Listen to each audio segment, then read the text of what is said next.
मोक्षमार्गस्य नेतारं भेत्तारं कर्मभूभृतां ज्ञातारं विश्वतत्त्वानां वन्दे तद्गुणिलब्धये वन्दे तद्गुणिलब्धये वन्दे तद्गुणिलब्धये। बोलिए आचार्य उमा स्वामी महाराज की जय। ग्रंथादिराज ग्रंथ तत्वाल सूत्र मोक्ष शास्त्र ग्रंथ की जय। हम तृतीय अध्याय की ओर पहुंच गए। स्वप्न सा लगता है मुझे, तो कुछ अजीब सा लगता है कि हम तत्वाल सूत्र पढ़ा रहे, पढ़ाने के माध्यम से हम भी पढ़ रहे हैं, इतने अच्छे से एक एक चीजों को समझ रहे हैं। उसे इसमें 2 अध्याय हम कंप्लीट कर चुके। तृतीय अध्याय की ओर हम चल रहे हैं, जिसमें नरक का वर्णन और नरक का वर्णन यानी अधोलोक का वर्णन इसमें चल रहा है। 3 लोक, अधोलोक, ऊर्ध्वलोक और मध्यलोक, 3 लोक है, जिसमें सबसे पहले अधोलोक की चर्चा आचार्य उमा स्वामी ने इसमें की है। थोड़ी विचारणीय बात है कि आचार्य जी ने अधोलोक की ही चर्चा पहले क्यों की है। हम ऊर्ध्वलोक की भी कर सकते थे, मध्यलोक की भी कर सकते थे, लेकिन 3 लोक का जब विचार किया तो उसमें सबसे पहले अधोलोक की चर्चा यानी नरक की चर्चा का वर्णन इसमें सबसे पहले आया है। अधोलोक में कल हमने जो देखा था, प्रथम सूत्र हमने जो देखा था कि रत्न शर्करा बालुका पंग धूम तमो महातमा प्रभाम्भुभयो गदाम्बु वाताकाश प्रतिष्ठा सप्ता धोधा। हमने कल 7 प्रकार की जो नरक की भूमियां है, 7 पृथ्वियां है, उन 7 पृथ्वियों का वर्णन हमने यहाँ पूरा किया था। 7 प्रकार की पृथ्वियां जो नरक की है उसका वर्णन हमने किया था। कल आपको हैंडमेड पिक्चर से भी समझाया था, हमने हाथ से हमने एक डायग्राम बनाया था और उससे भी आप लोगों को समझाया था। ये सूत्र जो है इसको पढ़ देगा कोई एक जन, इस सूत्र को पढ़ दीजिए। तत्वाल सूत्र तृतीय अध्याय। हाँ, कल देखिए इस डायग्राम के माध्यम से हमने आपको समझाया था कल 7 भूमि। हाँ, इस सूत्र का वाचन कर देंगे, तृतीय सूत्र का।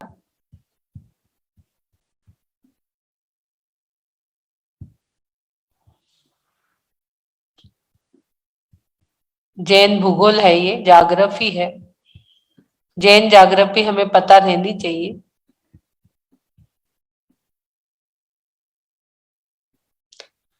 प्रथम सूत्र, हाँ कौन पढ़ेगा? हैंड रेज कर दीजिए, कोई भी एक जन इसको पढ़ दीजिए। मधु जैन नोएडा, हाँ अनम्यूट कर रहे हैं मधु जी। जय जिनीन सभी को। हाँ। रतन शंकरा बालुका पंख धूम तमो महावितानम महतम प्रभा भूमियो धनाम्बु वाताकाशा प्रतिष्ठा सप्तोधोधा। सप्तो नहीं, सप्ताधोधा। सप्ताहादोधा, सप्ताह नहीं, सप्ताधोधा। सप्ताह दोधा, दोधा। हाँ रतन नहीं, रत्न शर्करा प्रथम जो शब्द है। रत्न शंकरा बालुका पंक धूम तमो महातम नहीं, भूमियों। सुनो, महातम नहीं, महा फिर तम प्रभा, महातम और तम के साथ प्रभा जोड़ना है, महातम प्रभा भूमियों धमोभू धनाम्बु वाताकाशा प्रतिष्ठा सप्ताह धोधा। सुनो, घनाम्बु वाताकाश प्रतिष्ठा सप्ताह दोधा। हाँ चलिए, बहुत सुंदर। कल हमने 7 पृथ्वियों का वर्णन एक हैंड डायग्राम से आपको समझाया था। ये देखिए, ये डायग्राम आपको हमने बताया था और इसमें पूरी 7 पृथ्वियां, रत्न शर्करा बालुका, सब में प्रभा लगाना है। पंक प्रभा, धूम प्रभा, पूरे सातों भी पृथ्वी में, बालू का प्रभा, पंख प्रभा, धूम प्रभा, तम प्रभा, महातम प्रभा, ये 7 भूमियां है। क्रम से नीचे नीचे है, क्रम से कैसी है ये, नीचे नीचे है। ये देखिए, एक के नीचे एक। पहली पृथ्वी के 3 भाग बताए थे, खर भाग, पंख भाग, अबहुल भाग। अबहुल भाग और उसके नीचे ही शर्करा प्रभा। ये पूरा एक योजन, एक राजू में ये पूरा है। पहली और दूसरी पृथ्वी, तीसरी जो है वो बालू का प्रभा है। ये देखिए, मोटाई इसकी 1,80,000 योजन है, और दूसरा बालू का प्रभा 28,000 मोटी, पंख प्रभा 84,000 योजन, धूम प्रभा और ये तम प्रभा, धूम प्रभा 20,000 योजन, तम प्रभा 60,000 योजन, और महातम प्रभा जो 7वीं पृथ्वी है वो 8,000 योजन की है। और बाकी फिर उसके नीचे एक राजू योजन की कलकला पृथ्वी है, जहां पर 5 स्थावर, कौन से, पृथ्वी, जल, अग्नि, वायु, वनस्पति का एक जीव रहते हैं। लोग कहते हैं इसके नीचे निगोद है, लेकिन ऐसा मानना कई कई लोगों का है कि यहाँ पर ऐसा मानना गलत है कि हाँ निगोदिया जीव है, क्योंकि निगोदिया जीव सब जगह ठसाठस भरे हुए है। इस प्रकार से कल हमने इसको समझा था पूरा। उसके बाद वलय समझी थी हमने, 3 वलय, हर एक पृथ्वी के नीचे 3 वलय उसके आधार से है। तो पहला वलय कौन सा था, घनोदधि वात वलय, जिसका आधार क्या था, घनवात वलय। घनवात वलय के आधार पे घनोदधि वात वलय। अब घनवात वलय किस पे आधार है, तो तनुवात वलय पे, तनुवात वलय पे उसका आधार है। अब तनुवात वलय किसके आधार पे है, तो आकाश के आधार पे, जो बाजू में है ये पूरा आकाश है। अब आकाश किसके आधार पे है, तो आकाश स्वयं के आधार पे है।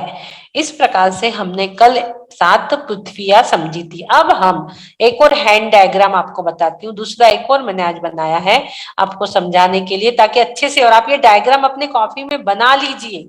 ये 3 लोक का नक्शा है पूरा, उसमें 7 नरकों के विवरण के लिए मैंने एक और डायग्राम आज से बनाया। ये जो अधोलोक का वर्णन हमारा चल रहा है, इसमें हम दूसरे सूत्र को अभी लेंगे। दूसरे सूत्र का वाचन हम कर लेते हैं।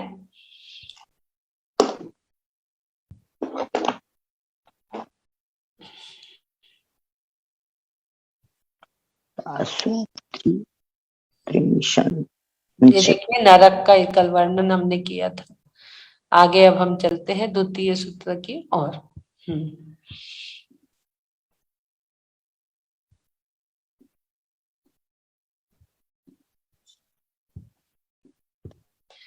द्वितीय सूत्र,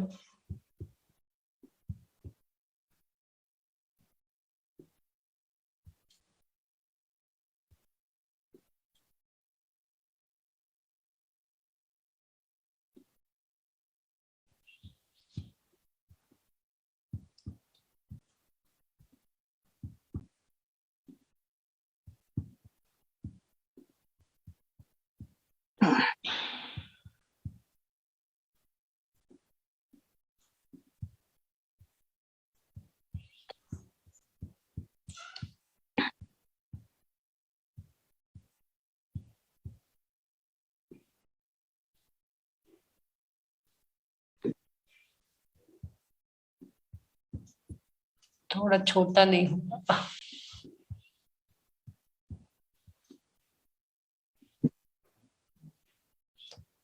चलिए दूसरी सूत्र की ओर चलेंगे।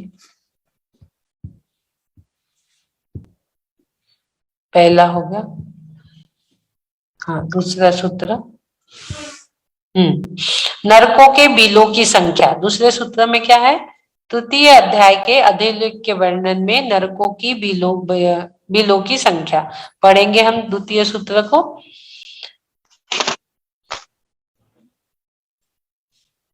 तासु 63 पंच विंशति, वी के ऊपर बिंदु है तो न का उच्चारण आएगा, उसके बाद में श है। 63, देखो त्री के ऊपर बिंदु है, न का उच्चारण। प के ऊपर बिंदु है, पंच विंशति, वी के ऊपर बिंदु है, विंशति। पंच, प के ऊपर बिंदु है, पंच। दश, दश। त्रि पंचोनेक, नरक शत सहस्त्राणी, सहस्त्राणी नहीं, सह और स्त्राणी, सहस्त्राणी, सहस्त्राणी नहीं बोलना एकदम, सहस्त्राणी पंच चेव यथाक्रमम, पंच चेव यथाक्रमम, ऐसा इसको पढ़ना है आपको। फिर से पढ़ते हैं अपन एक बार पढ़ते हैं। ये थोड़ा छोटा नहीं हो पा रहा क्या? हाँ, त्रासु त्रिंशत् पंचविंशति पंचदश त्रिपंचोनेक नरक शतसहस्राणि पंच चेव यथाक्रमम। पढ़िए सभी लोग। त्रासु त्रिंशत् पंचविंशति पंचदश पंचदश दश त्रिपंचोनेक नरक शत सहस्त्राणि पंच चेव यथा क्रमम। पढ़िए सभी लोग, एक बार फिर से पढ़िए थोड़ा इस सूत्र को। त्रासु त्रिंशत् पंचविंशति पंचदश दश त्रि पंचोनेक नरक शत सहस्त्राणि पंच चेव यथाक्रमम। शत सहस्त्राणि, इसको जो है ये शत सहस्त्राणि ऐसा है, ये इसको थोड़ा ठीक से, नहीं तो लोग कैसे पढ़ते सहस्त्राणि ऐसा पढ़ देते, सहस्त्राणि नहीं है वो, सहस्त्राणि है। त्रासु त्रिंशत् पंचविंशति पंचदश, पंचदश यहाँ पर भी आप देखेंगे पंचदश, दो बार 10 है, दश त्रि पंचोनेक, पंचोनेक नरक शत सहस्त्राणि पंचचेव यथाक्रमम। चलिए एक बार अच्छे से पढ़ लीजिए। ये थोड़ा छोटा नहीं हो पा रहा है, क्या हो गया? तो कर रही हूँ लेकिन हो नहीं रहा। हाँ, हो गया। त्रासु त्रिंशत् पंचविंशति पंचदश दश त्रिपंचोनेक नरक शत सहस्त्राणि पंचचेव यथाक्रमम। पढ़ लीजिए सभी लोग एक बार अच्छे से। इसमें सातों पृथ्वियों में नरक बिलों की संख्या का वर्णन बता रहे हैं। तो अब सवाल उठता है कि नरक किसे कहते हैं? नरक किसे कहते हैं? नारकियों के रहने के स्थान को नरक कहते हैं। नरक किसे कहते हैं? नारकियों के रहने के स्थान को नरक कहते हैं। अब नारकी किसे कहते हैं? देखिए, वो शिष्य एक के बाद एक सवाल करते हैं और उसी पे सूत्र बनते हैं। तो वो मन में ये आया कि नारकियों के रहने के स्थान को नरक तो कहते हैं, लेकिन नारकी किसे कहते हैं? तो नारकी किसे कहते हैं? जो अत्याधिक मात्रा में पाप कर्मों के फलस्वरूप, अधिक से अधिक, ज्यादा से ज्यादा मात्रा में पाप कर्मों के फलस्वरूप अनेक प्रकार के असंख्य दुखों, असह्य, जो सहन भी नहीं हो सकते, ऐसे दुखों को भोगने वाले जीवों को नारकी कहते हैं। दुखों को भोगने वाले जीवों को नारकी कहते हैं। असह्य दुख जो सहन भी नहीं होता, नरकों में रहने वाले जीवों को नारकी कहते हैं, जो असह्य दुखों को पाप कर्मों के वजह से सहते रहते हैं। अब ये जो 7 नरक है, तो 7वें नरक की पृथ्वी का यहाँ पर पूरा वर्णन आया है। नीचे का जो 7वां नरक का प्रमाण वो 1 राजू है, तो उसके ऊपर का कितना? तो अब इसकी पूरी हम ले लेते हैं, इसकी पूरी जानकारी 7 नरक के बिलों की। ये देखिए, ये 7 नरक की 7 पृथ्वियां आपने देखे थे, रत्न प्रभा, शर्करा प्रभा, बालुका प्रभा, प्रम प्रभा, धूम प्रभा, तम प्रभा, महातम प्रभा। नारकी किसे कहते हैं, ये हो गया हमारा। ये 3 भाग हमने खर भाग उसके पूरे आपको समझाए थे। अब बिल, बिल की रचना, आकार और प्रकार। जो नरक में बिल है, उन बिलों के बारे में अपन यहाँ जानने की कोशिश कर रहे हैं। जो बिल है, वो बिल आपस में जुड़े हुए नहीं रहते। एक बिल का नारकी दूसरे बिल में प्रवेश नहीं कर सकता। बिलों का दरवाजा नहीं होता। बिलों से पृथ्वी के ऊपर नहीं जाया जा सकता। बिलों की जो दीवार होती है वो वज्र की बनी होती है। अब बिल यानी क्या? अब ये सवाल आता है, बिल शब्द लग रहा है भाई, बिल यानी क्या? बिल यानी कोई ये ना समझे हम कपड़े आदि खरीदने जाते हैं और उसका बिल बन जाता है कि 5,000, 10,000, 20,000। तो बिल यानी क्या? आपके लिए मैंने एक हैंडमेड पिक्चर यहाँ तैयार की है जिसमें आप आसानी से समझ सको, सिंपलता से हमें इसे समझाना है। ये देखिए, ये जो पिक्चर है इसमें यहाँ चित्रा पृथ्वी है जो कल हमने समझा था, और 7 नरक की पृथ्वियां। 7 नरक की जो पृथ्वियां है वहीं पर क्या है? 7 नरक है। और 7 नरक के नाम कल हमने आपको 7 नरक के नाम भी लिखवाए थे, यहाँ पर भी लिखे हुए। थोड़ा सा इसको बड़ा करती हूँ, ये देखिए आपको दिखेंगे यहाँ पर। हाँ, पहला जो नरक था, 3 भाग हमने पहले पृथ्वी के करे थे, खर भाग, पंख भाग, अब्बुल भाग। अब्बुल भाग के नीचे जो पहली पृथ्वी रत्न प्रभा, उसमें पहला जो नरक है वो है धम्मा नरक। दूसरा जो है वंशा, मेघा, अंजना, अरिष्टा, मघवा और माघवी, ये 7 नरक है।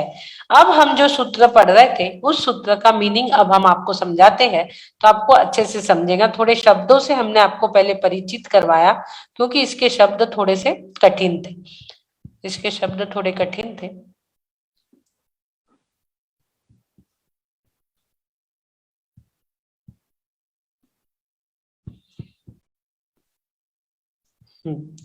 अब तासु प्लस 63, यहाँ पर संधि विग्रह करेंगे अपन। तासु प्लस 63 प्लस पंचविंशति प्लस पंचदश plus 10 plus 30 plus 55 plus 1 plus नरक प्लस सत प्लस सहस्त्राणी प्लस पंच प्लस च प्लस एव प्लस यथाक्रम। तासु यानी क्या? तासु यानी उन पृथ्वियों में, जो हमने 7 पृथ्वी आपको दिखाई, उन पृथ्वियों में यथाक्रमम, यथाक्रम यानी क्रम से, उसके बाद 63, 63 यानी 30, 63 यानी 3 बार, शत यानी 100, 63 यानी कितना हो गया? 30, 30 हो गया, 300, 30। उसके बाद पंचविंशति, उसके बाद यहाँ आ गया पंचविंशति यानी 5 और 20, 300 यानी 10, 3 10 यानी 30, पंचविंशति 25, 5 और 20, उसके बाद पंचदश 5 और 10 15, उसके बाद 10 यानी 10, 3 यानी 3, पंचोनेक यानी 5, कम से कम 7 सहस्त्राणी, यहाँ पे दिया है 7 सहस्त्राणी यानी कितने नरक बिल है। यहाँ पर ये पूरी चर्चा इसमें आ रही है कि कितनी नरक के बिल है, टोटल अपन मानते हैं इसकी पूरी टोटल हम करते हैं कि लाख नरक के बिल, तथा च यानी 7वें नरक, और मात्र पंच यानी 1 लाख को 5 कम, और 7वें जो नरक है वहां पर 5 बिल। 1 लाख नरक बिल है जिसमें 5 कम है, और 7वां जो नरक है उसमें मात्र 5 बिल है। तो अधोलोक में जो पृथ्वियां है उसमें जो 7 पृथ्वियां है उसमें 7 जो नरक है जिसके नाम अभी हमने आपको बताए थे, उसमें कितनी कितनी बिल है इसका वर्णन यहाँ पे आ रहा है। तो प्रथम भूमि में कितने बिल है? सब लोग लिखते जाइए, फिर मुझे टोटल बताइए। प्रथम भूमि में कितने बिल है? अभी मैं डायग्राम की ओर चलती हूँ, ये अपना डायग्राम। प्रथम भूमि में कितने बिल है ये देखिए।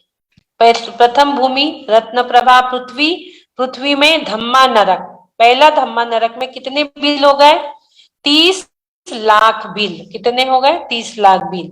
फिर दूसरा वंशा नरक, धम्मा वंशा, वंशा यानी शर्करा पृथ्वी में है, जो पृथ्वी है उसी पे है, ये 25 लाख। उसके बाद बालू का प्रभा पृथ्वी में मेघा नरक, 15 लाख बिल। कितने बिल हो गए? जोड़ते जाइए। पंख प्रभा पृथ्वी में अंजना नरक, 10 लाख बिल। धूम प्रभा पृथ्वी में अरिष्टा नरक 3 लाख बिल। तम प्रभा पृथ्वी में मगवा नरक 99,995 यानी 1 लाख में 5 कम, 1 लाख में 5 बिल कम यानी 99,995 बिल मगवा नरक में। उसके बाद माघवी महातम प्रभा पृथ्वी में माघवी नरक है, सिर्फ 5 बिल है वहां पर। अब इसके हम टोटल मारेंगे 30, 25, 15, 10, 3 और 1 लाख को 5 कम और 5 ये। अब इसकी टोटल पूरी करोगे तो कितने बिल हो गए नरकों में? 84 लाख बिल। नरकों के कितने? 84 लाख बिल नरकों में है। अब बिल यानी क्या? ये चौकोनी भी रहते हैं, त्रिकोणी भी रहते हैं। अपने घर में जैसे चूहा वगैरह के बिल हो जाते थे पुराने घरों में, आजकल तो नहीं देखने मिलेगा। सांप अपने बिल में जाता है तो वो बिल यानी गड्ढे, बिल यानी पृथ्वियों में होने वाले गड्ढे। वो चौकोन भी रहते हैं, वो विविध प्रकार के रहते हैं, त्रिकोण, चौकोन। भूमि को छोड़कर जो बाकी के मध्य भाग में नारकियों का आवास बिल है, उनका आकार विविध प्रकार का है। कोई त्रिकोण है, कोई चौकोन है।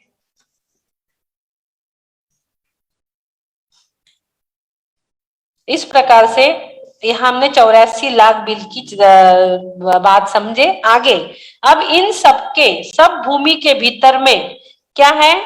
पटल है। तो कितने पटल है? कितने? सब भूमि में पटलों में बटे हुए हैं। पूरी भूमियां पटलों में बटी हुई है। पटल यानी क्या? पटल यानी मंजिल।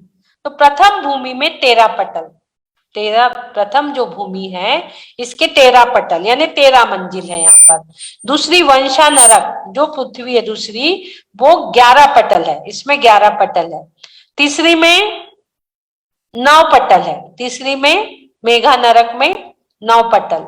अंजना जो भूमि है हमारी पंख प्रभा, ये 7 पटल है।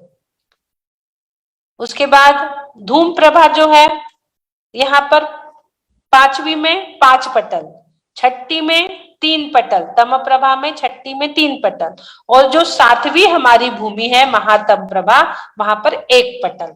यहाँ पर 1 पटल, पटल यानी मंजिल, इसकी सबकी मंजिलें भी है। प्रस्तार, 1 पटल यानी मंजिल का प्रस्तार पूरा। दूसरे पटल, 1 पटल दूसरे पटल से सटा हुआ है, लगा हुआ है, एक में एक चिपका हुआ है। पर इस प्रकार से कुल ये जो पटल है इसकी टोटल मारोगे ना आप तो 49 पटल होते हैं। सबसे पहले 13, 11, 9, 7, 5, 3 और 1 टोटल मारे हमने, इसका पूरा टोटल हो गया 49 पटल हो गए। जो नीचे नीचे है इन पटों में, इन जो पटलों है ये 9 पटलों में इंद्रक जो ये पटल है पूरे 49 पटल में इंद्रक, श्रेणीबंध और प्रकीर्णक, इस तरह से 3 प्रकार के बिल है। बिल कितने प्रकार के? 3 प्रकार के। आप लोग थोड़ा सा ध्यान दीजिए कि बिल 3 प्रकार के होते हैं। 3 प्रकार के बिल, इंद्रक, श्रेणीबद्ध और प्रकीर्णक। ये बिल के प्रकार कितने हो गए? इंद्रक, श्रेणीबद्ध और प्रकीर्णक। इसका रचना और आकार कैसा है? ढोल की पोल के समान, तलघर की भांति। ये अब इंद्रक बिल कहाँ पे है? तो बीच में है। इंद्रक बिल कहाँ पे है? जो भी पृथ्वियां हमने देखे अभी भूमियां, उसके बीच में। श्रेणीबद्ध कहाँ है? कतारबद्ध, ये पूरी कतारबद्ध है। प्रकीर्णक कहाँ है? तो बिखरे हुए है। तो प्रत्येक पटल के बीच में जो बिल है उसे इंद्रक बिल कहते हैं। इंद्रक बिल किसे कहते हैं? प्रत्येक पटल के बीच में जो बिल है उसे इंद्रक बिल कहते हैं। और अब श्रेणीबद्ध बिल किसे कहते हैं? इंद्रक बिल के चारों दिशाओं और चारों विदिशाओं में जो पंक्तिवार बिल है वे श्रेणीबद्ध कहे जाते हैं। इंद्रक बिल के चारों दिशाओं विदिशाओं में जो पंक्ति से बिल है उसे श्रेणीबद्ध कहते हैं। नरकों के बिलों का बता रहा है ये सब। प्रकीर्णक, प्रकीर्णक किसे कहते हैं?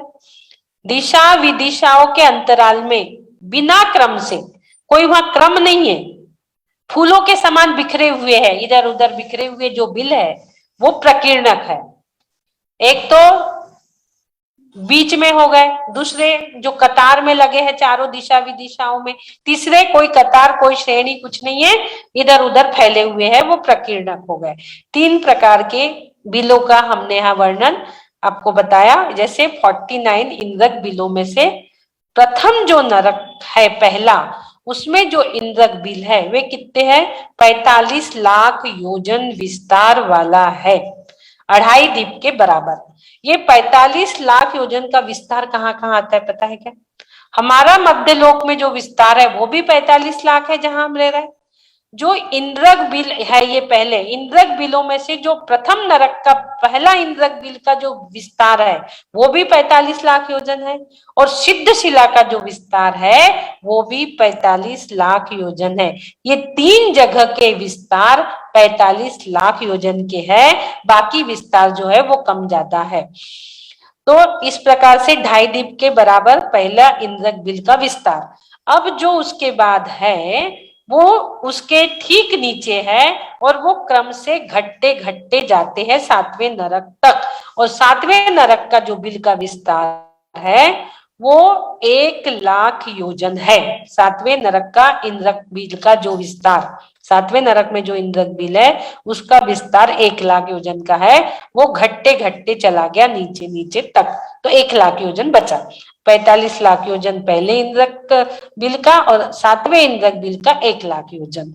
इस प्रकार से नरक स्वर्ग के स्थानों का अस्तित्व युक्ति से, आगम तथा अनुमान प्रमाण और लोकांतिक से स्पष्ट सिद्ध है। इस प्रकार से स्पष्ट सिद्ध है। हमने तीनों भी चीज की आपको इंद्रक, श्रेणीबद्ध और प्रकीर्णक की परिभाषा बता दी। नरक में नारकी जीवों की विक्रिया, नारकी जीव कैसे विक्रिया शरीर रहता है उनका, कम ज्यादा छोटा बड़ा सब अपने हिसाब से बना लेते हैं। तो 6ठे नरक के जो नारकी रहते हैं उनका जो शरीर विक्रिया रहता है वो कैसा रहता है? त्रिशूल, चक्र, तलवार, मुदग्गर, परशु, इस प्रकार से रहता है। तो 7वें नरक में गाय बराबर कीड़े, लोहू, चींटी आदि रूप से एकत्व विक्रिया होती है। आगे थोड़ा सा और आगे हम चलते हैं।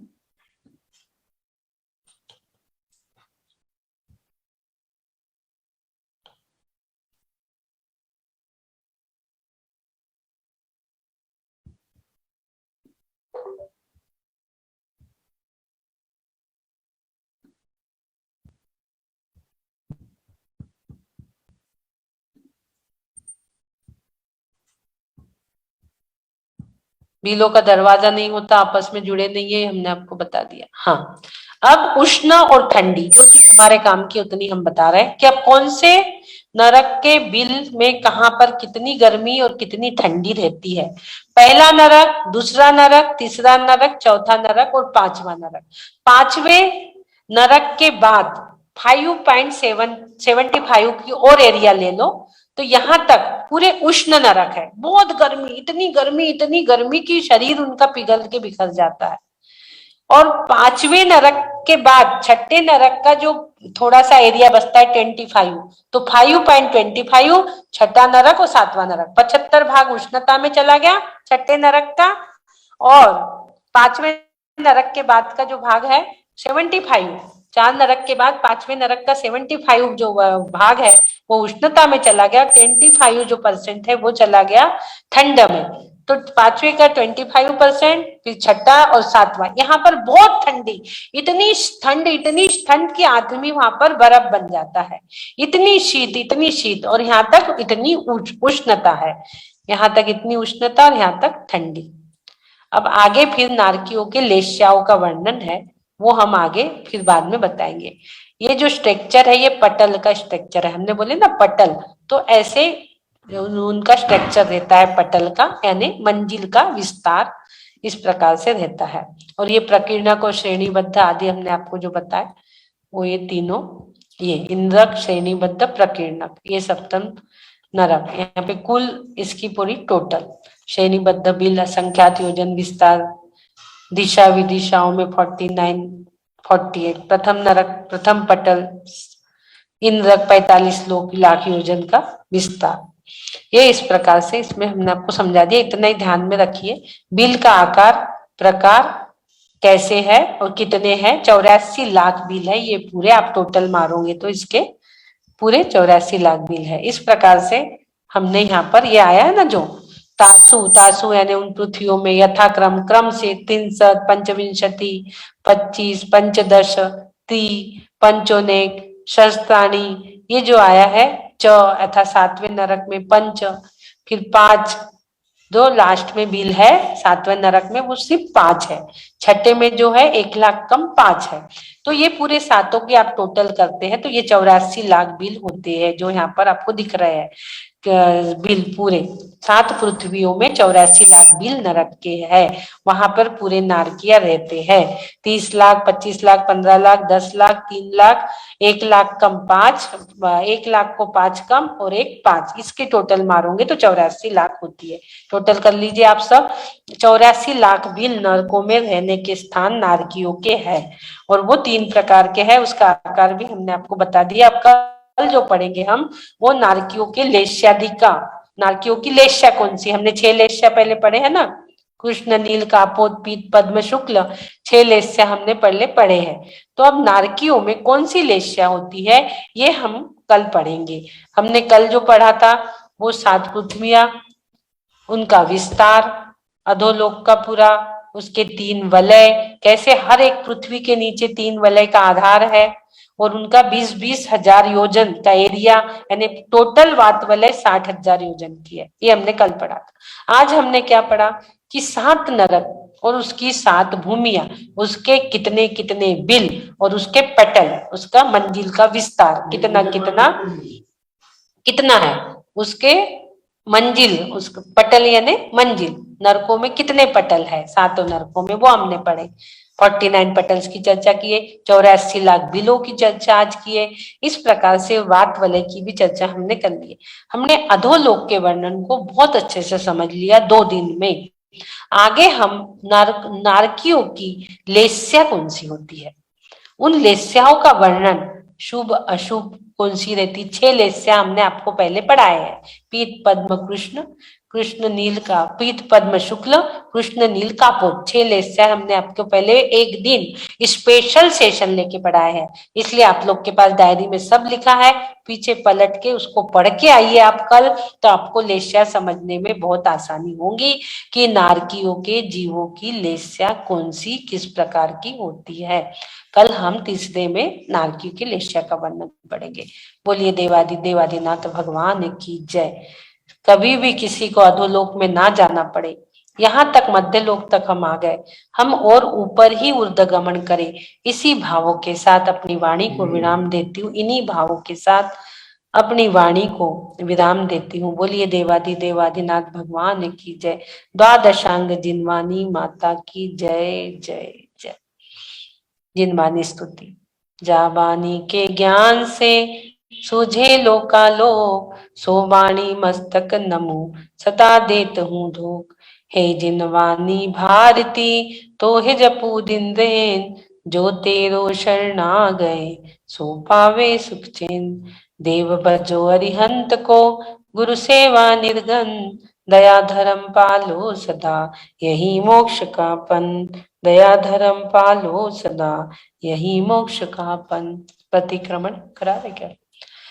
हे अरिहंत प्रभु, मुझसे मन वचन काया द्वारा, क्रोधमान मायालोभ द्वारा, संभ्रम समारंभ आरंभ द्वारा, कृतकारी तन्मोदना द्वारा, सच्चे देवगुरु शास्त्र की अभिनय हुई हो, अश्रद्धान हुआ हो, मुझे क्षमा करे प्रभु, मुझे क्षमा करे। तथा हे प्रभु,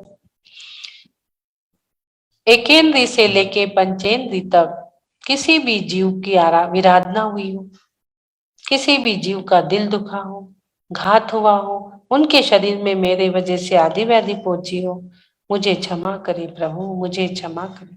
मैं क्षमा मांगता हूँ प्रभु, मैं क्षमा मांगता हूँ। मिच्छा में दुक्कडम, मिच्छा में दुक्कडम, नश्याति नश्याति नश्याति। हे प्रभु, आज का नया दिवस नए अनुष्ठान के साथ आपने दिया, इसलिए हम आपके कोटि कोटि आभार व्यक्त करते हैं। कोटि कोटि वंदन करते हैं, कोटि कोटि नमन करते हैं। हे प्रभु, हम भावना भाते हैं सभी, जब भी हमारा देह विसर्जन हो, समाधि मरण पूर्वक हो, और समाधि मरण में लेट के नहीं बैठ के हो। हमारा समाधि मरण लेट के नहीं बैठ के हो। जब भी हम ये दुनिया से जाए, घर से नहीं मंदिर से जाए, घर से नहीं मंदिर से जाए, लेट के नहीं बैठ के जाए। और हम हमारे शरीर को कैसा बनाए? हमारे शरीर को संयम रूपी मंदिर बनाए, उस पर संलेखना रूपी कलश धारण करके ही जाए। इसी भाव के साथ सभी लोग हंसते मुस्कुराते स्वस्थो हम, मैं स्वस्थ हूँ, मैं स्वस्थ हूँ, मैं स्वस्थ हो रहा हूँ, मैं स्वस्थ हो रहा हूँ, मैं स्वस्थ हो चुका हूँ, मैं स्वस्थ हो चुका हूँ। स्वस्थो हम, सुरक्षितो हम, ओम नमः आरोग्यो हम, परम स्वास्थ्य स्वरूपो हम, परम स्वास्थ्य स्वरूपो हम। बोलिए आदिनाथ भगवान की जय जय। ओम नमः सिद्धिभ्या, ओम सुखम, ओम शांति, ओम सुखम, ओम शांति। सबको जय जिनेन्द्र, सबसे क्षमा, उत्तम क्षमा सब कुछ। हैंडेज सुरेश कुमार जी जैन, वीडियो बन। हेमा जी जैन कोलकाता, अनम्यूट करेंगे। जय जिनेन्द्र। चंद अपने को बोलना ही नहीं। दीदी ये 38 जो आउट नंबर बोल रही स्टार्ट हूँ, करते हैं वीडियो ना, बंद करके बोलती आउट हो। एक मिनट, हाँ एक मिनट, हाँ दीदी हाँ 38 बोलिए। नंबर का 38 नंबर का जो भक्तामर का हम लोग पाठ करते हैं ना दीदी, हाँ उसमें ना मंत्र लिखा हुआ है। तो वो मंत्र में ना ओम रीम शत्रु विजय रण रंग्राणी, क्या बोलते हैं इसको दीदी? ये मेरे से गलती होती है, एक बार इसका रन रणाग्रे, रन है? रणाग्रे, रन रणाग्रे। एक मिनट दीदी, रण एक बार फिर से दीदी बोले। हाँ रन रणाग्रे, रंग, फिर से रन मेरे से रन रणाग्रे, रंग नहीं है, रन रणाग्रे, रन रणा, नमोकार वाला न, नड़ा ण, अड़, अच्छा, अड़ का उच्चारण है इसमें, ण, ण। रण ग्रे। हाँ रण रणाग्रे, अच्छा, वही रण है। रणाग्रे, ग्राम ग्रीम ग्रूम ग्र नमो नमः स्वाहा। ओम ह्रीम शत्रु विजय रण रणाग्रे, ग्राम ग्रीम ग्रूम ग्रोम नमो नमः स्वाहा। ऐसे ही है ना वो? हाँ हाँ हाँ दीदी। और रिद्धि उसकी ओम ह्रीम अरम नमो मण बलिनम झुम झुम नमः स्वाहा, वो उसकी हाँ रिद्धि। दीदी, हाँ ठीक है ना? हाँ दीदी, बहुत बहुत धन्यवाद दीदी। ठीक है। सुधा जी जैन, हैंड रेज है। जय जी। हाँ सुधा जी बोलिए भाई। जी जी जय जी। मैं आज मधुबन जा रही हूँ जी जी, तीर्थ चक्र विधान में कल से बैठूंगी। अरे वाह वाह वाह, बहुत बढ़िया बहुत बढ़िया। मान सागर महाराज के विधान में। विशुद्ध सागर जी के नहीं, शंभो सागर जी वाले। परमान सागर महाराज। अच्छा प्रमाण सागर जी वाले। हाँ, तीर्थ चक्र प्रमाण, विधान। अच्छा अच्छा, हाँ प्रमाण सागर जी वाला सिद्ध चक्र विधान हो रहा है। जैसे वाले 8 दिन मेरा छूटेगा, 10 दिन छूटेगा मेरा। बाद में आप रिकॉर्डिंग सुन लेना, रिकॉर्डिंग है ना फेसबुक पे, उसको हाँ सुन लीजिएगा एक एक रोज, है ना? जब भी टाइम मिला अपने रूम में जब भी गए तो लगा लिए और सुन लिए। जब भी अच्छा। टाइम मिलेगा दिन भर में, हाँ रूम में आते ही है ना अपन लोग थोड़ी देर। हाँ, ठीक है जी। हाँ तो सुन लेना, तो हाँ, आपका ठीक है। छूटेगा नहीं। अच्छा। कल्पना विठालकर, हैंड रेज है, बोलेंगे कल्पना जी? अनम्यूट करिए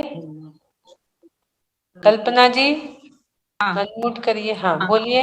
दीदी आपने बताया नहीं वो कि अधोलोक का वर्णन पहले क्यों किया है चर्चा? अच्छा अच्छा, हाँ देखिए अधोलोक का वर्णन मैंने कल भी बताया था। तो अधोलोक का वर्णन आचार्य जी ने पहले क्यों करा है? क्योंकि जो दुख है वो पूरे नरकों में दुख का बताया है वर्णन। जब हम दुखों से भयभीत होंगे तो संसार से भयभीत होंगे, और संसार से भयभीत होंगे तो संसार से विरक्ति होंगी, और संसार से विरक्ति जब होगी तब हम सिद्धत्व की प्राप्ति कर सकते हैं। इसलिए आचार्य गुरुदेव ने पहले हमें नरकों का वर्णन, दुखों का वर्णन पहले हमें बता दिया कि कैसे कैसे दुख संसार में है। नरक जाएंगे हम, अन्याय, अनीति, अभक्ष, जाने अनजाने में कितने कितने पाप कार्य कर लेते हैं, और वो करने के बाद हम जाते हैं नरक में, और नरक में जाने के बाद हम कितने दुखों का सामना करते हैं, असह्य दुखों को सहते हैं। जब हम इतने असह्य दुखों को सहते हैं, वही तो नरकी कहलाते हैं। तो वो दुखों के वर्णन से पहले हमें आचार्यों ने अवगत कराया। इसलिए यहाँ पर पहले जो वर्णन हुआ वो अधोलोक का, दुखों से हमें परिचित कराने के लिए कि कैसे कैसे दुख है, उससे बचने का उपाय वो बाद में बताएंगे कि उससे तो आप लोग डरोगे और दुख नहीं मतलब पाप कार्य नहीं करोगे। हाँ, हम लोग सभी पाप से बचने की कोशिश करेंगे। इसलिए उन्होंने जो तीसरा अध्याय अधोलोक का दिया, जिसमें अधोलोक और मध्यलोक दोनों का वर्णन था, फिर भी शुभ भावों का फल तो देवगति है, और अशुभ भाव की तीव्रता का फल जो है वो नरक गति है, और शुभाशुभ भाव की जो मिश्रता का फल है वो मनुष्य गति है, और मायाचार का जो फल है वो तिरवंचपना है। और तीसरे अध्याय में नारकी, मनुष्य, तिर्यन तीनों का वर्णन है। उसके बाद भी उनने पहले नारकियों का वर्णन दिया, क्योंकि मांस, शराब इत्यादि अभक्ष खान पान के परिणामों के कारण झूठ, चोरी, कुशील, लोभ, अशुभ भाव, कितने कितने अशुभ भाव करता है ये जीव, और नरक गति को प्राप्त करता है। तो उसका पहले वर्णन उसका यहाँ पर किया है आचार्य उमा स्वामी ने। अशुभ भावों का पहले वर्णन किया, ताकि नरक के दुखों का वर्णन सुनकर जीवों की धर्म की रुचि हो। नरक का वर्णन सुनकर जीवों में धर्म में रुचि हो। तत्पश्चात मनुष्य तथा तिर्यंचों के क्षेत्र का वर्णन किया है, और चौथे अध्याय में फिर देवों का किया है। क्यों किया? कि दुखों के कितने वर्णन है, इसको सुन के धर्म में रुचि बढ़े, लोगों की रुचि काय में बढ़े, धर्म में रुचि बढ़े लोगों की। इसलिए पहले उन्होंने नरकों का वर्णन किया कि नरकों के दुखों से डरे और उनकी धर्म में रुचि बढ़े। धर्म में रुचि बढ़ाने के लिए कि इतने नरक में दुख है, तो सुख कहाँ पर है, और सुख कहाँ है? सुख हमारे अंदर में ही है, लेकिन हम बाहर खोजते रहते हैं। हजारों लाखों रुपए दे दे के हम सोफा में, टीवी में, घर में सुख को ढूंढते रहते हैं कि लाखों का सोफा रखेंगे, लाखों की गाड़ी बाहर खड़ी रहेगी, उसमें हम सुख मानते हुए उस सुख की प्राप्ति के लिए इधर उधर भटकते रहते हैं। लेकिन वो सब सुख भी हमारा दुख का कारण बन जाता है एक दिन, और वो दुख, असह्य दुख हम लेकर हम नरक पहुंचते हैं। वहां पे मात्र एक नरक ऐसा है जहां आपके पापों को भोगने की पूरी 5 पाप को भोगने की पूरी व्यवस्था वहां पर है। पूरी 5 पाप को भोगने की व्यवस्था वहां पर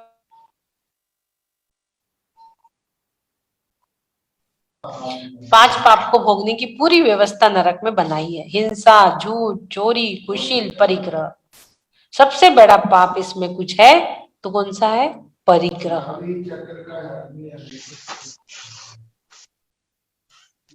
ज्यादा से ज्यादा परिग्रह नरक की ओर लेके जाता है। आगे वो सूत्र आने वाला है, बहुआरंभ परिग्रहत्व नारकायुषा।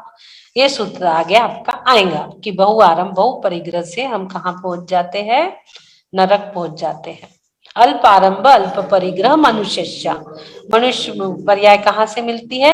अल्प आरंभ और अल्प परिग्रह। हेलो, थोड़ा देर बात कर लेना। अमरावती वाली है ना, खूब जोर जोर से आवाज।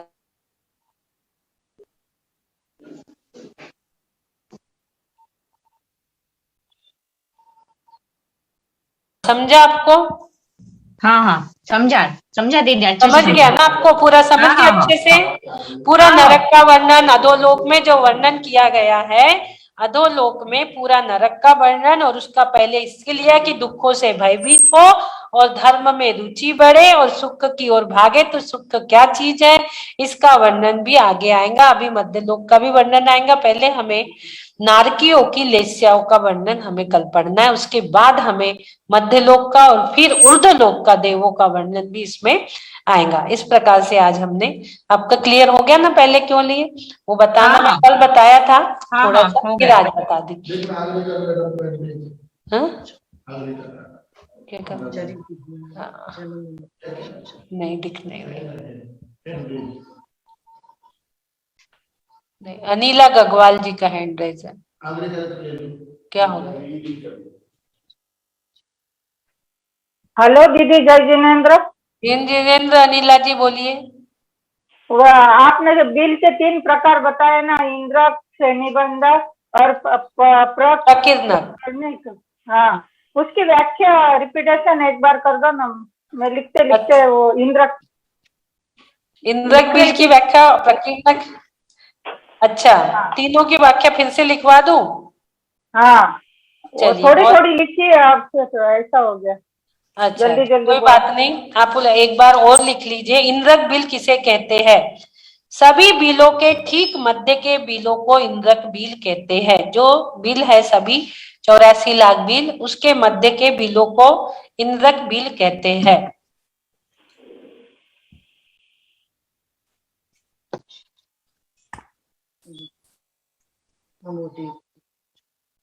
इंद्रक बिल किसे कहते हैं? हाँ, सभी बिलों के ठीक मध्य के बिलों को इंद्रक बिल कहते हैं। अब श्रेणीबद्ध बिल किसे कहते हैं? आकाश प्रदेशों की श्रेणी के अनुसार, आकाश प्रदेशों की श्रेणी के अनुसार दिशा और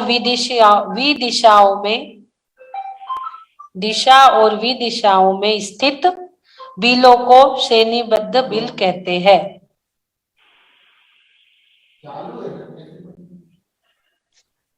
उसके बाद प्रकीर्णक बिल किसे कहते हैं? प्रकीर्णक यानी मतलब पूरे इधर उधर बिखरे हुए, कोई श्रेणीबद्ध नहीं है, वो फूलों के समान बिखरे हुए बिलों को प्रकीर्णक बिल कहते हैं। फूल जैसे गिरते हैं पेड़ से तो कैसे होते, इधर उधर गिर जाते हैं ना, फैल जाते हैं, तो फूलों के समान बिखरे हुए बिलों को प्रकीर्णक बिल कहते हैं।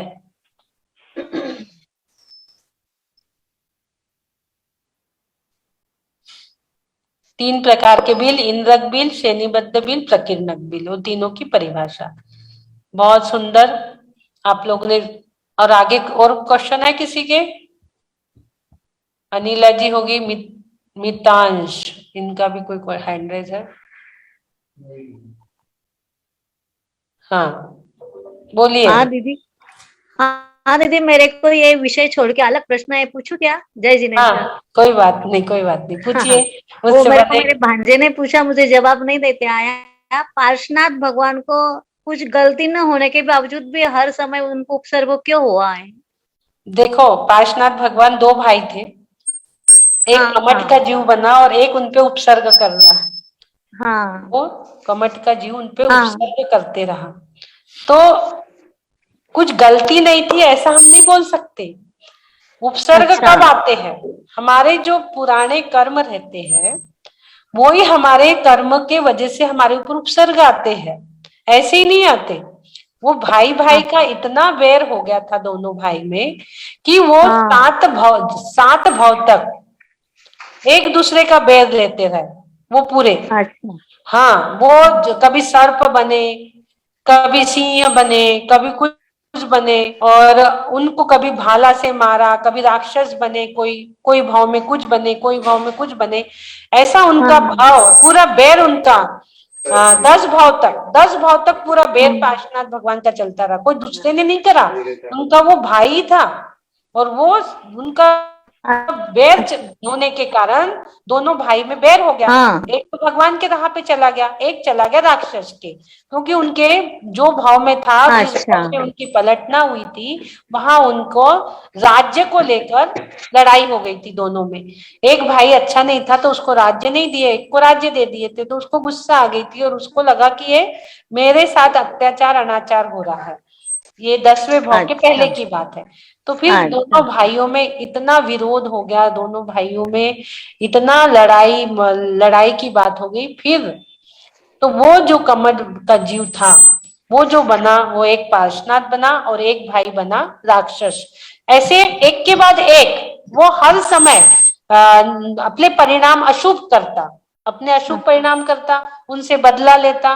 फिर वो दूसरे भाव जब जाता तो ये तो देव में देव बन जाते, ये तो अपनी अच्छा। तपस्या कर रहे हैं, कहीं कभी देव बनते कभी मुनि बनते, क्योंकि जो तीर्थंकर बनने वाले रहते वो नरक में नहीं जाते, वो देव बनेंगे या मनुष्य बनेंगे। तो ये कभी मनुष्य में आते फिर देवों में जाते, कभी मनुष्य बनते कभी देव बनते, अपनी तपस्या करते रहते। और वो भाई कभी राक्षस बनता, कभी पापी, कभी सिंह, कभी सर्प। इस प्रकार से वो हर जन्म में उनसे मार काट और बदला लेते रहता है। भाई भाई का वो भेद था और वो भाई था जो उनका हर समय बिना कारण के कुछ नहीं होता। और इस भाव का नहीं रहता, ये हमारे संचित कर्म भाव भाव के रहते हैं, कितने कितने भाव के चले आते हैं हमें नहीं पता रहता। और वो कर्म के वजह से ही हमारे ऊपर उपसर्ग आते हैं, बिना गलती के उपसर्ग नहीं आते। काल का भी दोष था, काल का भी दोष था। और उनको चलमल अघाड़ दोष भी लगा था पार्श्वनाथ और शांतिनाथ को। चलमल अघाड़ दोष कैसा था? शांतिनाथ को शांति के करता और पार्श्वनाथ संकट हरता। तो इनको तो इनको चलमल अघाड़ भी दोष लगा था। तो इस प्रकार से वो बैर की वजह से उनपे उपसर्ग होते चला गया हर भाव में, वो 10 भाव तक चला। अंत में जब वो सिद्ध बन गए तब वो बैर खत्म हुआ। और वो भी उनके चरणों में भाई बाद में आके उनने भी मुनि दीक्षा ग्रहण की। हाँ ठीक है, अच्छे से समझ में आया। थैंक यू दीदी। हाँ, शांति कुमार रेणु काला, इनका भी हैंड रेज है। जय जी। हाँ जय जिनेन्द्र, अनम्यूट करिए।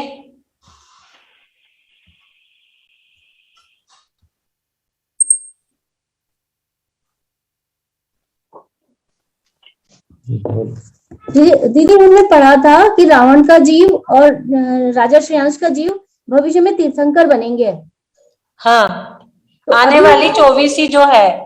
हाँ, तो पर उनका जीव तो अभी नरक में है ना। किनका जीव? श्रेयांश का और रावण का।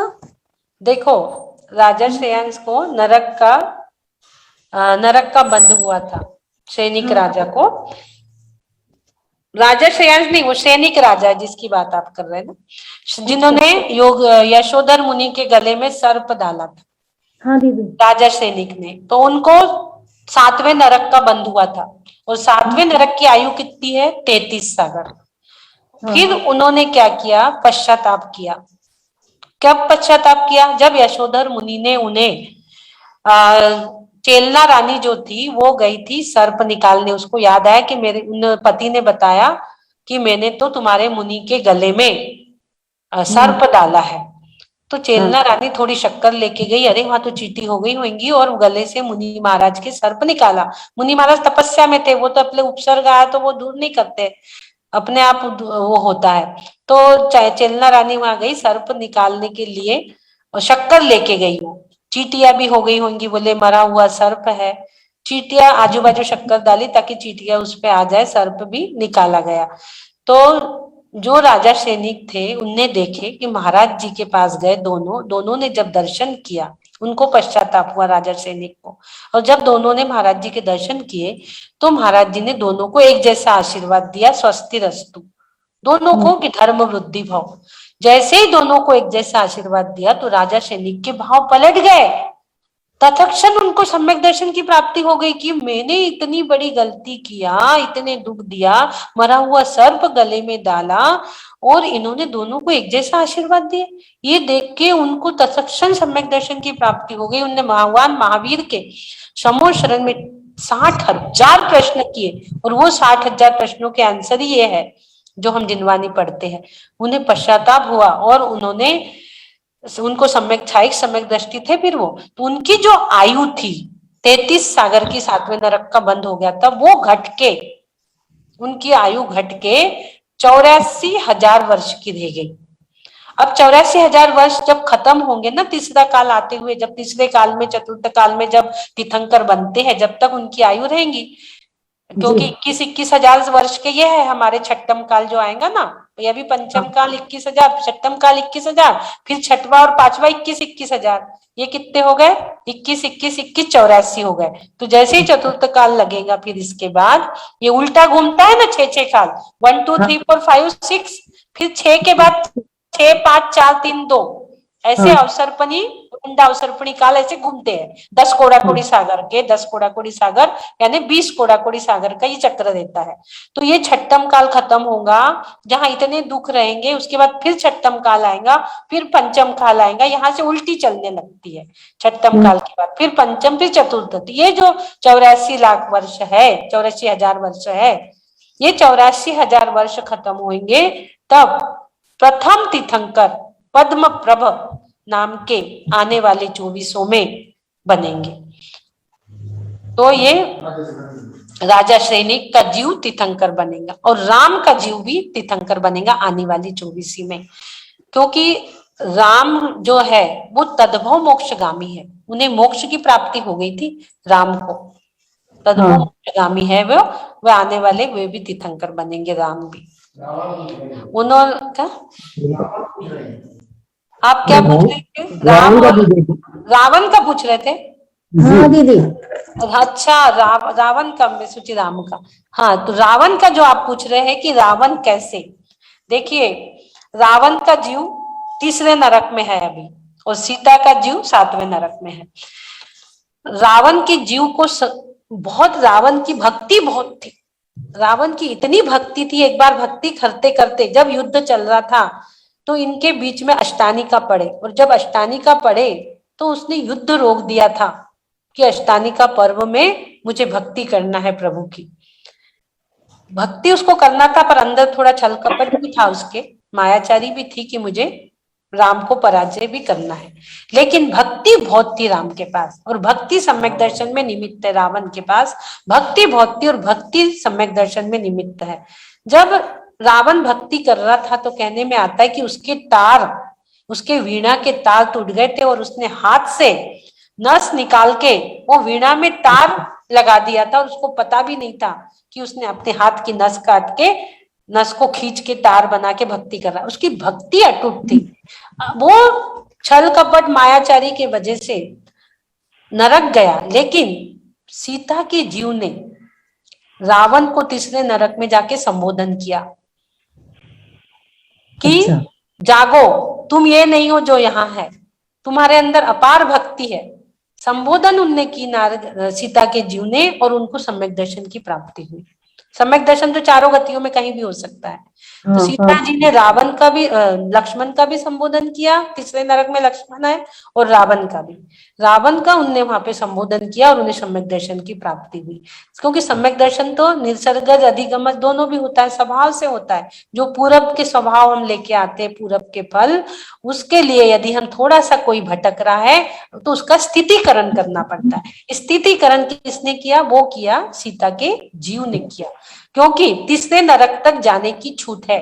7वें नरक वालों को तीसरे नरक तक घूम फिर के आ सकते हैं। तो सीता के जीव ने उनका संबोधन किया, वहां पर उनको बताया कि तुम कौन हो, कितनी भक्ति है, कितने धर्म तुम्हारे पास है, और उससे उनके भाव बदले और उन्हें सम्यक दर्शन की प्राप्ति हो गई, और वो भावी तीर्थंकर बनने वाले रावण।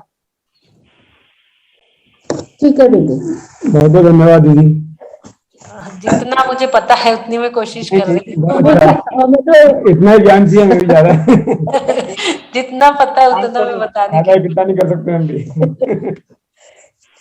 तद्भव मोक्षगामी क्या होता है दीदी? तद्भव यानी उसी मोक्ष से, उसी भाव से मोक्ष जाना। तद्भव मोक्षगामी यानी उसी भाव से मोक्ष, उसी भाव से। फिर वो उसी मोक्ष गए तो भी फिर बाद में तीर्थंकर कैसे बनेंगे राम? देखिए कैसा है, जब हमें सम्यक दर्शन की प्राप्ति होती है और हम स्वर्ग चले गए, जैसे स्वर्ग से आके हमें मनुष्य पर्याय धारण करना बहुत जरूरी रहता है, क्योंकि मनुष्य पर्याय में ये फैसिलिटी है आपको तीर्थंकर बनने की, मोक्ष जाने की, सबकी फैसिलिटी मनुष्य पर्याय में है। सम्यक दर्शन तो आप चारों गति में प्राप्त कर सकते हैं, लेकिन मोक्ष जाने के लिए मनुष्य पर्याय अवश्य है। आप जब स्वर्ग जाते हो तो वहां से आप मनुष्य पर्याय धारण करते हो, फिर केवल ज्ञान की प्राप्ति होती है। केवल ज्ञान की प्राप्ति होने के बाद सब तीर्थंकरों ने कुछ कुछ समय तक धर्मोपदेश फैलाया है। क्यों? क्योंकि 9वें तीर्थंकर से लेके 16वें तीर्थंकर तक धर्म की विच्छित्ति हो गई थी। उसके बाद धर्म की विच्छित्ति होने के बाद जो 17वें 16वें शांतिनाथ भगवान आए, वहां से फिर और धर्म की प्रभावना प्रारंभ हुई। सभी तीर्थंकरों ने, उसका समय है, किसी का 11 दिन, किसी का 6 महीने, किसी का कुछ दिन, ऐसे समय है। केवल ज्ञान होने के बाद समो शरण से उठ के केवल ज्ञानी मुनि महाराज आते हैं और पूरे आर्यखंड में धर्म की प्रभावना के लिए घूमते हैं, धर्म की प्रभावना करते रहते हैं। जब धर्म की प्रभावना हो जाती है तो फिर काय निरोध करने के लिए एक पेड़ के नीचे, जैसे हम बोलते हैं ना, अशोक वृक्ष के नीचे, ये ऐसे सबके 24 तीर्थंकरों के 24 वृक्ष है, वहां पर वो काय निरोध करते हैं। काय निरोध करते हैं और उसके बाद काया को छोड़ के उनका शरीर कपूर की भांति उड़ जाता है और आत्मा सिद्धशिला में जाके विराजमान हो जाती है और केश और नाखून उनके नीचे रह जाते हैं, जिसका अंतिम संस्कार देवलोग आके करते हैं। तो इस प्रकार से वो उसी भाव से मोक्षगामी जो रहते तद्भाव, उसी भाव से उन्हें सम्यक दर्शन, फिर केवल ज्ञान और फिर निर्वाण को भी वो प्राप्त हो जाते हैं। ठीक है, यानी कि वो फिर से संसार में आते हैं, यानी कि नहीं, संसार में नहीं आएंगे। अब उनको केवल ज्ञान की प्राप्ति हो गई, वो संसार नहीं आएंगे, अब वो चले गए मोक्ष। अच्छा, अब शिला में विराजमान हो गए, अब नहीं आएंगे। तीर्थंकर बन सकते हैं, आपने ऐसे बताया ना, वो भी तीर्थंकर होने वाले हैं, तद्भाव मोक्षगामी है, तो उन्हें तीर्थंकर प्रकृति का बंध हो जाता है, पहले वो तीर्थंकर बनते हैं। अच्छा, ठीक है। देखो, तीर्थंकर अलग है, भगवान अलग है, हाँ, है ना। सभी भगवान तीर्थंकर नहीं हो सकते, पर सभी तीर्थंकर भगवान होते हैं। भगवान को मोक्ष हो जाता है और जो तीर्थंकर बनते हैं उनको तीर्थंकर प्रकृति का बंध होता है। जब वो जन्म लेते हैं ना, 3 ज्ञान के धारी रहते हैं, अवधि ज्ञान भी उनको रहता है। जब वो तीर्थंकर प्रकृति का बंध कर लेते हैं तो उनको तीर्थंकरत्व उसी भाव से, जब उनने लिया तीर्थंकर का, उनका जन्म हुआ और जन्म होने के बाद उनकी सब क्रियाएं जो चलते रहती है, उनके वस्त्र स्वर्ग से आना, उनका भोजन पानी सब स्वर्ग से आना, उनके वस्त्र आना, वे सब क्रियाएं चलते रहती है। उसी बीच उनको फिर देख के कुछ पूरब का याद आता है, कुछ देख के उनको याद आता है, वैराग्य होता है।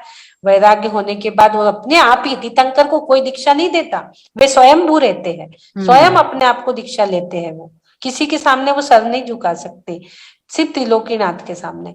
तो वो स्वयं ही दीक्षा धारण करते हैं और स्वयं दीक्षा धारण करने के बाद उनको केवल ज्ञान की प्राप्ति होती है। दीक्षा से केवल ज्ञान तक वो मौन रहते हैं, बोलते नहीं है। क्यों? क्योंकि आगम की वाणी एक एक शब्द सत्य होना चाहिए, तो हमारे मुख से कुछ न निकले, इसलिए दीक्षा लेने के बाद केवल ज्ञान तक चुप रहते हैं, मौन रहते हैं। और केवल ज्ञान जब उनको होता है तो समो शरण से उनकी ओम के ध्वनि के माध्यम से उनकी वाणी खिलती है। जब उनकी वाणी खिलती है तो वो वाणी का भी प्रचार प्रसार कुछ दिन तक वो समो शरण से उठ के आ जाते हैं। सब इतना वैभव, अष्ट प्रातिहार्य, रत्न जड़ित उनकी दीवाले, सोने चांदी की बनी, रत्नों की बने वो समो शरण, इतनी बड़ी विभूति छोड़ के वो आर्यखंड में प्रचार प्रसार के लिए आ जाते हैं। जब प्रचार प्रसार हो जाता है तो फिर वो अपने काय निरोध करके मोक्ष के केवल ज्ञान के बाद वो अपने काय निरोध करके मोक्ष की प्राप्ति, सिद्धत्व की प्राप्ति कर लेते हैं। 14वां गुणस्थान से भी अतीत, 13वें गुणस्थान में वो भगवान बनते हैं। 14वें गुणस्थान से अतीत होकर अ आ ई रू लू इतना बोले और सिद्धत्व की प्राप्ति हो गई उनको। अ आ ई रू लू, बस इतने समय में उन्हें सिद्धत्व की प्राप्ति हो जाती है। 14वें गुणस्थान से भी अतीत सिद्ध बन जाते। जैसे भगवान बाहुबली भगवान थे और हमारे महावीर वगैरह ये जो है ये सब तीर्थंकर है। 24 आप जानते हैं, 24 तीर्थंकर। चलिए, अब कौन बच्चा हो गया? ठीक है, धन्यवाद दीदी। धन्यवाद। कौन है? राकेश कुमार जी अलवर से है। हाँ राकेश कुमार जी बोलिए। जय जिनेंद्र दीदी, जय जिनेंद्र। जय जिनेंद्र भैया, जय जिनेंद्र। दीदी इसमें एक बात थोड़ी सी मेरे को ठीक नहीं लग रही। ये जो बात अभी हुई ना, रेणुकाला जी ने अभी क्वेश्चन किया कि रामचंद्र जी जब मोक्ष चले गए तो फिर तीर्थंकर कैसे बनेंगे। बिल्कुल सही बात कह रही है वो। जो जीव एक बार मोक्ष चला गया वो वापस संसार में तो आ ही नहीं सकता। नहीं, तो रामचंद्र जी तीर्थंकर नहीं बनेंगे। जहां तक मैंने पढ़ा है रामचंद्र जी का तीर्थंकर बनने का अब प्रश्न नहीं है। तो रावण कैसे बनेगा? नहीं, रावण तीर्थंकर बनेंगे ना आने हाँ, वाले रावण 24 तीर्थंकर में। रावण तीर्थंकर बनेगा। रावण तीर्थंकर बनेंगे। राम मोक्ष गए हैं। हाँ, राम तो मोक्ष चले गए। राम मोक्ष गए हैं, तद्भव मोक्षगामी थे राम। और हाँ। रावण जो है जी, रावण तीर्थंकर बनेंगे। एक बार मोक्ष जाने के बाद कोई लौट के नहीं आता। हाँ, मैं वही पूछ उसके रही बाद थी। कोई लौट के नहीं आता। बस वही मैं कोई बात, लौट के नहीं आता मोक्ष जाने के बाद। बिल्कुल सही बात। राम भगवान बने हैं और रावण जो है, मैं पहले वो गलत समझी थी कि राम का पूछ रहे करके। मैं समझी थी पहले राम का पूछ रहे, कोई बात नहीं, कोई कंफ्यूजन बात हुआ था उसमें। तो रावण जो है, रावण भावी तीर्थंकर। हाँ, अभी तीर्थंकर प्रकृति का बंध नहीं किया है। वो अभी नरक से निकल के उसके बाद तीर्थंकर प्रकृति का बंद करके हाँ, बाद में करेंगे। बाद में तीर्थंकर बन के वो स्वर्ग जाके तीर्थंकर बन के फिर मोक्ष जाएंगे। फिर मोक्ष जाएंगे। तीर्थंकर प्रकृति का बंद अभी नहीं ये हुआ। प्रश्न सुधासागर महाराज जी से किसी ने किया था। हाँ, मैंने उसका उत्तर सुना था उससे। नहीं, वो पहले मेरा उनका क्वेश्चन सुनने में गलती हुई थी ना। हाँ, क्वेश्चन नहीं समझ में आया था। फिर बाद में उनने बताया कि रावण का पूछ रहे हैं। तो राम तो मोक्ष गए हैं, भगवान बने। चले गए, वो तो मोक्ष चले गए, भगवान बन गए। रावण जो है वो भावी तीर्थंकर बनने वाले हैं। रावण बनेंगे भावी। रावण और सैनिक राजा भी तीर्थंकर बनेंगे ना। राजा सैनिक तो पहले ही तीर्थंकर बनेंगे। हाँ, पहले ही तीर्थंकर बनेंगे। वो तो नरक से आके सीधे तीर्थंकर बनेंगे। तीर्थंकर बनेंगे वो सीधे। लेकिन रावण नरक से सीधा तीर्थंकर नहीं बनेगा। नहीं, रावण जो है पहले तीर्थंकर प्रकृति का बंद करेगा, उसके बाद में वो, हाँ, बाद में वो तीर्थंकर प्रकृति का बंद करके बाद में वो तीर्थंकर बनेंगे। हाँ, धन्यवाद जी। तो पहले थोड़ा सा कुछ गलती हो रही थी मेरी। कोई बात नहीं, मैंने कहा थोड़ा हो रहा है, मुझे थोड़ा सा उसमें ऐड करना। हाँ, नहीं, बहुत अच्छा। राम तो मोक्ष गए हैं, भगवान बने हैं और तीर्थंकर जी। हाँ, रावण तीर्थंकर बनेंगे। चलिए, और हो गया? किसी का कुछ बचा है? और विजय लता जी का भी हैंड रेज है आज। हाँ, जय जिनेन्द्र दीदी। हाँ, ये जो भविष्य के तीर्थंकर जो होने वाले हैं, हाँ, वो आज पूजनीय होते हैं क्या? और जब उनको रोज याद करते हैं, मैं महाराज के साथ बैठता था तो तीनों भूत भविष्य वर्तमान तीनों 24 का याद करते थे हम लोग। तो ये आज पूजनीय होते हैं, जब वो नरक में है तो आज पूजनीय कैसे होते हैं? उनको या पूजा होती है? सिर्फ जानकारी के लिए उनको जिनवाणी में लिखा गया है। देखिए, अब मैं इसका अपने हिसाब से ऐसा जवाब दूंगी। हम लोग भावी तीर्थंकर जो बनने वाले हैं उनके पूजन दर्शन कर रहे हैं, उनका अर्घ चढ़ा रहे हैं। जो भावी तीर्थंकर बनने वाले, जो केवल ज्ञानी के ज्ञान में आया, वो जो 24 तीर्थंकर बनेंगे भावी, उनके अर्घ हम चढ़ा रहे हैं, उनको पूजन कर रहे हैं। हम जो नरक में जीव है उनका नहीं कर रहे हैं। नरक में जो जीव है उनका नहीं कर रहे हैं। हम भावी पर्याय का, भावी जो तीर्थंकर प्रकृति जो बनने वाली है, भावी पर्याय का हम यहाँ पे अर्घ चढ़ा रहे हैं, उनकी पूजा कर रहे हैं। जो आज है उसकी हम पूजा नहीं कर रहे हैं, उसकी नहीं कर रहे हैं। तो आज जिस देह में है उसकी पूजा हम नहीं कर रहे हैं। नहीं, उसकी हम नहीं कर रहे हैं। हम भावी तीर्थंकरों की पूजा कर रहे हैं जो बनने वाले हैं। हाँ, फिर वो तो कोई भी हो सकता है ना, वो तो कोई भी जीव हो सकता है जो भविष्य में भगवान बनने वाला है, जो तीर्थंकर बनने वाला है, उनकी हम पूजा करें। हाँ, उनको हम देखो, हम लोग कई बार ये भी कहते हैं कि जिनके अंदर विराजमान जो हमारी आत्मा है, जो उनके अंदर आत्मा है, उन विराजमान भव्य आत्माओं को नमस्कार भी करते कई लोग। क्योंकि कौन सा जीव कब सिद्ध बनेगा हमें नहीं पता, कोई भी जीव कब सिद्ध बन जाएगा वो हमें नहीं पता। तो उनके अंदर विराजमान भावी भव्य आत्माओं को भी नमस्कार करते कई लोग। तो भावी भव्य आत्मा जो है वो सिद्ध बने, वो भगवान बने, वो तीर्थंकर बने, उसकी भावी पर्याय के लिए हम भावना भा रहे हैं और भावी पर्याय को हम नमस्कार कर रहे हैं, अर्घ चढ़ा रहे हैं। ठीक है दीदी, क्लियर हो गया। जय जिनेन्द्र। राकेश जी है क्या? राकेश जी चले गए? है राकेश जी? है क्या राकेश जी के? चले गए। चलिए ठीक है। जय श्री जय जय जय जय।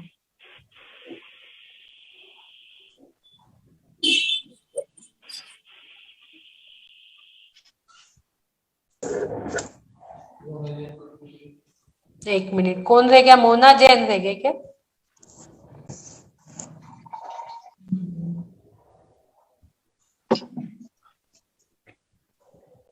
हाँ जी दीदी, जय जिनेंद्र।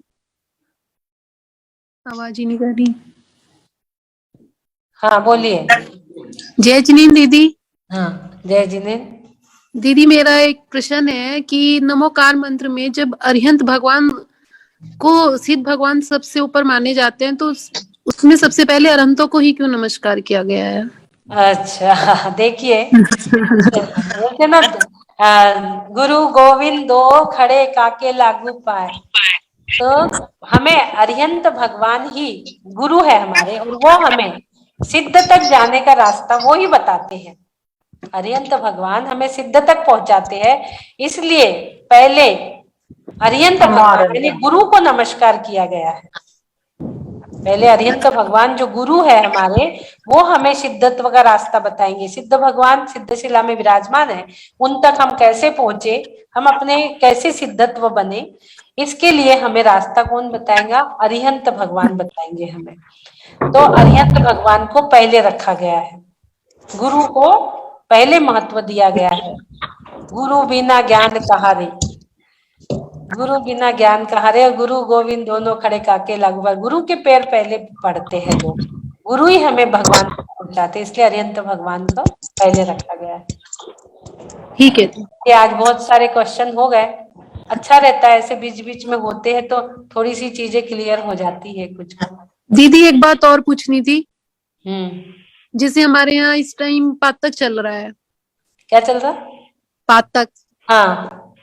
तो अब आपकी क्लास का मैं कुछ लिख नहीं पा रही, तो वो फिर कैसे हो पाएगा? आपका IVS हीलिंग सेंटर फेसबुक है और यूट्यूब पे भी रोज डल रहा है, तो आप यूट्यूब पे रोज सुन लीजिए, और फिर जब पातक निकल जाएगा तो आप लिख लीजिए। ठीक है, ठीक है दीदी। Doctor Archana Jain, doctor Archana V Jain का यूट्यूब है, सब्सक्राइब भी कर दीजिए उसको। ठीक है।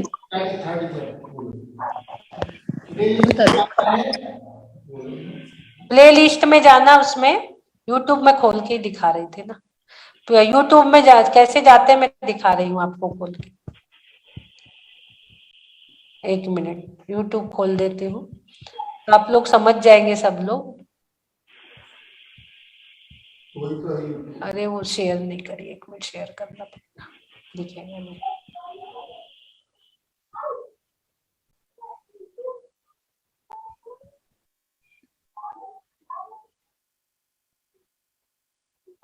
ये देखिए, ये यूट्यूब खुल रहा है, इसमें आपको सर्च करना पड़ेगा, यहाँ डॉक्टर अर्चना जैन लिखना पड़ेगा, DR,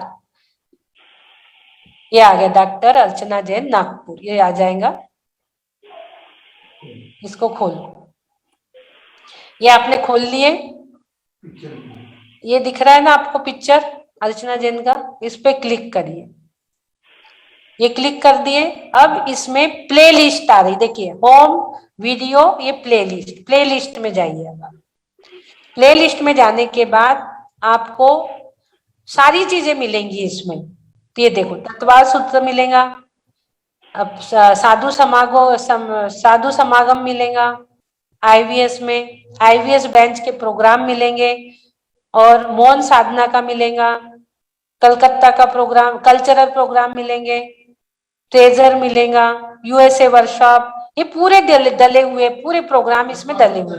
अब आपको चाहिए तत्वार सूत्र, तो तत्वार सूत्र तृतीय अध्याय ये है, इसको क्लिक करिए आप। Imagine that you get a deal at your dream product company. Do you have these skills? ये अभी एडवर्टाइज आ रही है, पूरा ही बंद हो गया, सब बंद हो गया ना। तो इस प्रकार से आप प्ले लिस्ट में जाओगे ना, तो आपको प्ले लिस्ट में तत्वार सूत्र मिलेगा, तृतीय अध्याय, उसको आप देख लीजिए यूट्यूब में।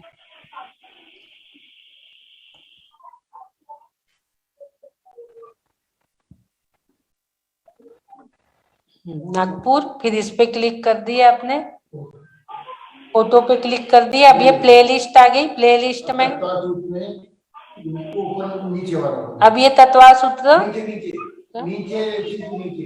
ये ओपन ऑल लिस्ट, उसमें लिखा नीचे थर्ड लाइन देख लो, उसी के नीचे। एक मिनट अरे उसी में थर्ड लाइन देखो ना, क्या ये वो, हाँ, ये व्यू फुल प्लेलिस्ट, ये आया है यहाँ पर व्यू फुल प्लेलिस्ट, इसको क्लिक करिए। हाँ, ठीक है, ये अब ये तत्वार सूत्र का अध्याय सूत्र 1, ये कल का, आज का भी अभी डल जाएगा, ये आपको यहाँ मिल जाएगा, आज का भी डल जाएगा। ये आप ऐसे खोल के पूरा देख सकते हो। ये देखिए तत्वार सूत्र बाय डॉक्टर अर्चना विजय, चलेंगे सोल आध्यात्मिक, ये इस प्रकार से आपको ये मिल जाएगा सब। आज का दूसरा और डल जाएगा, ये प्रथम सूत्र, फिर द्वितीय भी आपको मिल जाएगा। इस प्रकार से आप YouTube को खोल लीजिए, प्लेलिस्ट में जाइए, प्लेलिस्ट में आपको भक्तांबर भी एक के बाद एक 48 श्लोक एक के बाद एक मिलेंगे भक्तांबर के प्लेलिस्ट में।